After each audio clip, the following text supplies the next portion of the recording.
Hello guys, welcome to Career Edge. Students, I am Jatin Sharma with you guys to discuss some more vocabulary words over here. Synonyms की एक और exercise हम discuss करने जा रहे हैं students आज. तो let's come to the first question.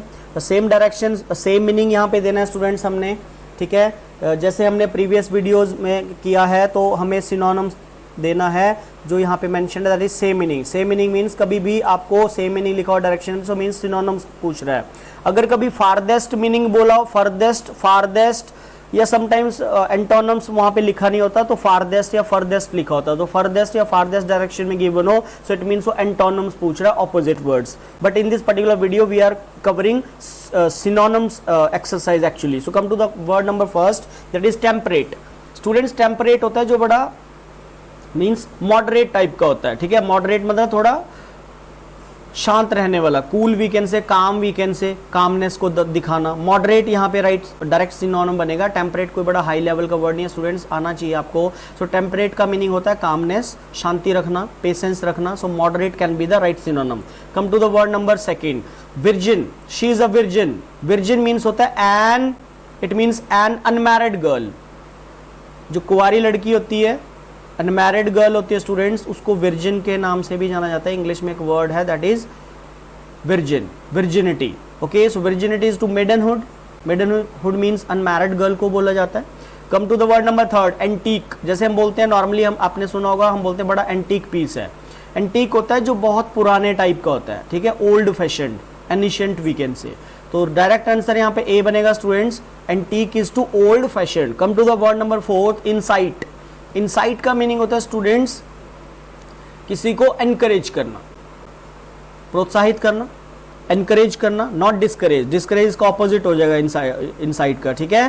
तो encourage would be the right synonym. Encourage motivation से रिलेटेड है, किसी को मोटिवेट करना, एनकरेज करना, बूस्ट करना. Boost can be the synonym also of insight. Okay, next Twain. अच्छा, यहाँ पे गलती मत करना कि आपको लगेगा कि ये स्पेलिंग मिस्टेक है. अच्छा, हम जैसे ट्विन्स पढ़ते हैं, TWINS, जुड़वा.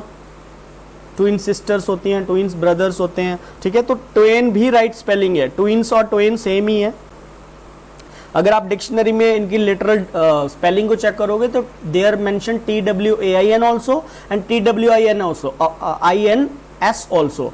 Both the spellings are absolutely correct. तो ट्वेन से आप कंफ्यूज नहीं होना, ये ट्विन्स को ही बोलना चाह रहा है. तो ट्विन्स आपको पता है दो होते हैं, तो couple would be the right synonym over here students. Come to the word number sixth, trivial. Very very important word. और ये जो वर्ड है ट्रिवियल, इसका जो कॉन्टेक्स्ट है स्टूडेंट्स, ये मैटर के साथ यूज होता है.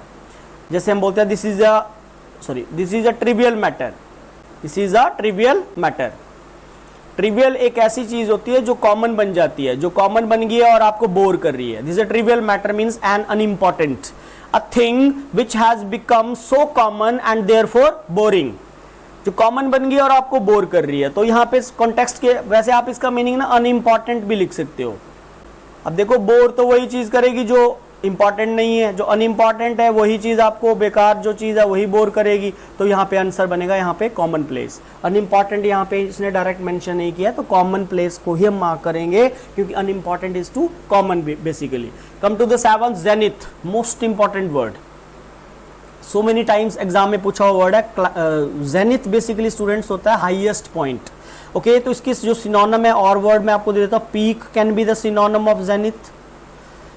Apex can be the synonym of zenith. Okay, summit can be the synonym of zenith. Remember. और हमें पता है अगर ये हाईएस्ट पॉइंट है तो क्लाइमेक्स कहाँ आता है, मूवी के एंड में आता है. तो जेनिथ का सिनोनिम इस पीक की सेंस में यहाँ क्लाइमेक्स जाएगा. बट आपने ध्यान रखना है कई एग्जाम्स में जेनिथ का ऑपोजिट पूछता है. पेपर में इसका सिनोनिम नहीं आता, जितना इंपॉर्टेंट इसका ऑपोजिट है.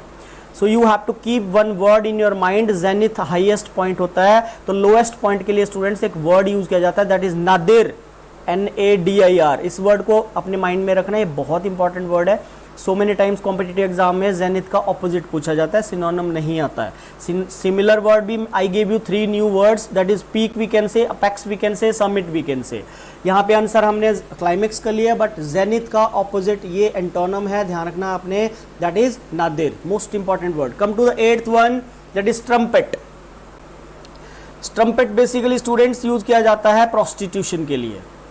न्यू वर्ड दे देता हूँ, स्लट वीकेंड से, न्यूज़पेपर में आर्टिकल में आता है, स्लट भी प्रोस्टिट्यूट को बोला जाता है। हार्लोट वीकेंड से, हार्लोट भी एक नया वर्ड है। होर वीकेंड से, जो लेडी मीन्स रॉन्ग डीड करती है, धंधा करती है, ठीक है, प्रोस्टिट्यूशन का वर्क करती है। सो स्लट काफ़ी आर्टिकल्स में यूज़ होता है। हार्लोट बाइबल में काफ़ी यूज़ किया गया है, जो होली बुक है क्रिश्चियंस की, तो हार्लोट वर्ड बाइबल में काफ़ी मेंशन्ड है। अगर आप बाइबल पढ़ो तो वहाँ पे आपको मिलेगा कि हार्लोट वर्ड का काफ़ी यूज़ किया गया है जो बाइबल है। और होर भी कॉमनली यूज़ किया जाता है, whore is also prostitution. Okay, so B would be the right answer over here. Come to the 9th one, slender, most important word slender. एक स्टूडेंट्स एक दूसरा वर्ड भी होता है, उसकी स्पेलिंग ये होती है SLENDER, एक में ई आता है, आपने ध्यान रखना, यहाँ पे तो ए आ रहा है, इसमें ए आ रहा है, यहाँ पे मैंने ई मेंशन किया है, तो ये थोड़ा कंफ्यूजन है, तो आपने कंफ्यूज नहीं होना। कभी एग्जाम में SLE वाला स्लेंडर आया तो उसका मीनिंग तो वीक होता है, थिन होता है, पतला, ये तो थिन होता है, बट यहाँ पे तो ए वाला है और इसका मीनिंग होता है students damage. Slender is to damage, would be the right synonym. Fragile आपको पता होना चाहिए, फ्रेजाइल होता है जिस चीज को तोड़ा जा सकता है। फ्रेजाइल आपको पता है, brittle, brittle we can say, breakable we can say, a thing which can be break, जिसको तोड़ा जा सकता है, उसको उसके लिए यूज किया जाता है आपका फ्रेजाइल। क्लियर, बट स्लेंडर का सिनोनिम हमने यहाँ स्टूडेंट्स कर लिया, that would be D. Come to the 10th word, that is reverberate. जैसे हम एड्स वगैरह स्टूडेंट्स देखते हैं तो वहाँ पे रिवाइटल की एड देखते हैं हम, रिवाइटल की एड आती है, रिवाइटल से ही ये रूट पकड़ लेना आपने, रिवाइटल से ही रिवर्बिरेट बना है। और रिवाइटल जो होता है एनर्जी को बताता है, so reverberate is to revitalize, related to energy. This particular word is related to power,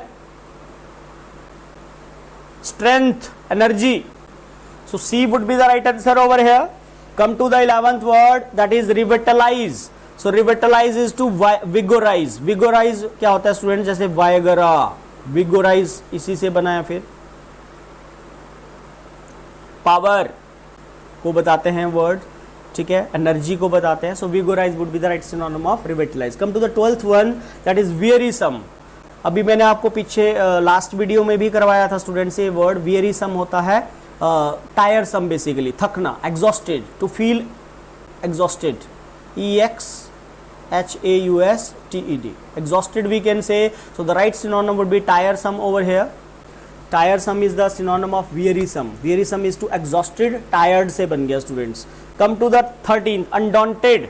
undaunted होता है जिस एक ऐसा इंडिविजुअल जिसको कभी आप डिमोरलाइज नहीं कर सकते, जिसको कभी आप डिमोटिवेट नहीं कर सकते, ठीक है, वो पॉजिटिव ही सोचता है इंसान। और not discourage would be the right synonym over here. इसका मीनिंग ही बेसिकली स्टूडेंट्स होता है डिमोटिवेटेड, मतलब जिसको one who can never be demotivated, one who can never be discouraged, जिसको कभी आप डिस्करेज नहीं कर सकते। Come to the 14th word, that is undaunted, same word given over here, that is 15th word. There is another one word that is very very important, lethal, weapon के लिए use किया जाता है students. Lethal is to deadly, basically घातक। Lethal weapon होता है students, it's meaning is